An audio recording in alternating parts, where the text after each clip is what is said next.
Isang magandang hapon po sa inyo lahat. Siyempre po, nais ko muna pong batiin ang ating mga galang-galang konsyal, si Konsyal Jeff Albaran. Palapakan po natin.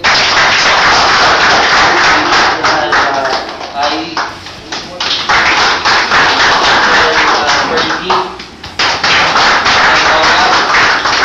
Ito po ang ating sekretary, si Sec Rumeng. Mga panawin kay Pastor Tomas. Sa mga Salve. Palapakan po natin ating siyempre po sa mga ating barangay tanod, mother leader, LNN, BHW. Sa inyo po lahat na nandito isang magandang hapon. Siguro po ay nagtataka kayo kung bakit po tayo may ginagawang seminar ngayong hapon ito.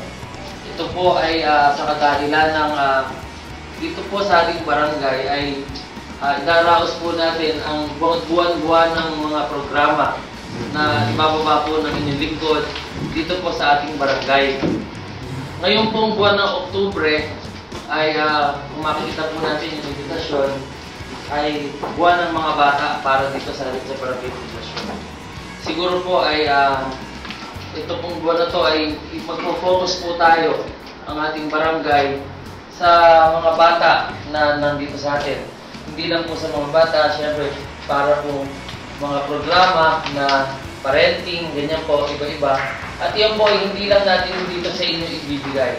Tayo po ay bababa sa bawat sityo ng ating barangay upang makapagbigay po tayo ng mga kaalaman sa mga magulang, sa mga bata, kung ano ang kahalagahan ng mga tungkol po sa mga kabataan at mga bata.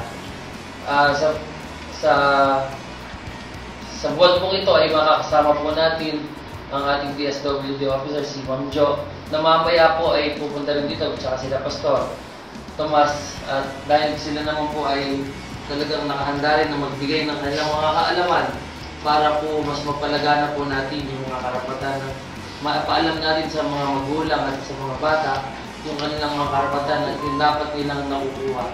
Hindi lang po sa atin, hindi sa pamahalaan. At siguro po, syempre, nais ko rin pong ang barangay poblasyon ay maging isang child-friendly barangay.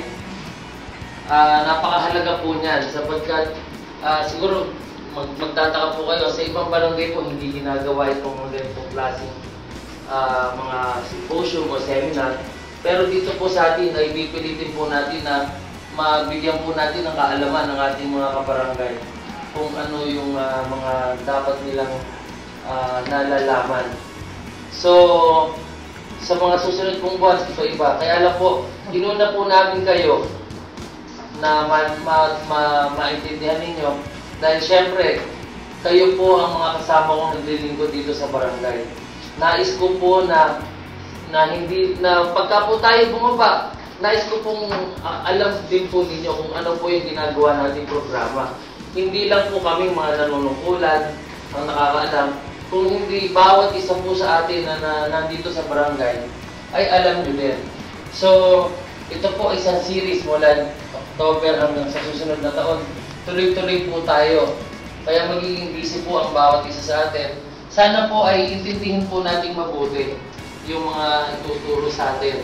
Para na sa ganoon ay maipamahagi rin natin sa ibang mga kabarangay natin. Dahil tayo ngayon nandito, tayo nagsisimula dahil tayo nandito sa barangay.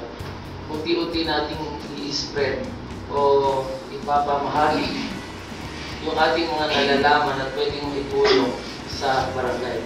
Sa mga barangay tanod, syempre, kung meron tayong mga makakasagupa na mga problema tungkol sa mga bata, at least alam natin ang dapat nating gawin. At alam natin ang hanggang saan ang karapatan natin, hanggang saan pwede tayong pumasok. Kasi ang mga bata talaga ngayon ay binibigyan ng malalim at mahalagang atensyon. At hindi talaga pwedeng abusuhin. At kung ano pa man, mas mainam na alam din ninyo kung ano yung dapat.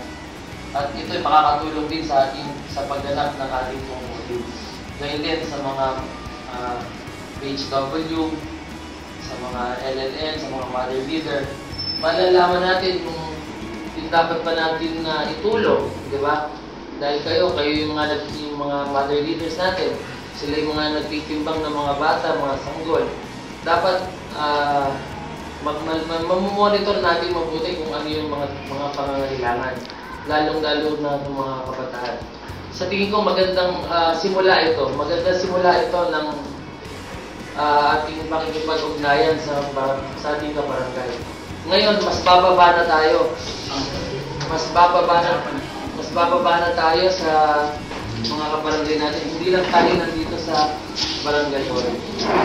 Kaya sa pagkakataong ito, nagpapasalamat ako sa inyo sa pag-unanak sapagkat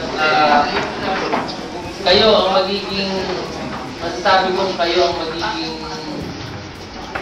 sundalo natin para mas ipamahagi pa natin yung ating mga adhikain. Nais ko pong batiin ang pagdating ng ating MSWTO, ang mahal na lahat, Tita John.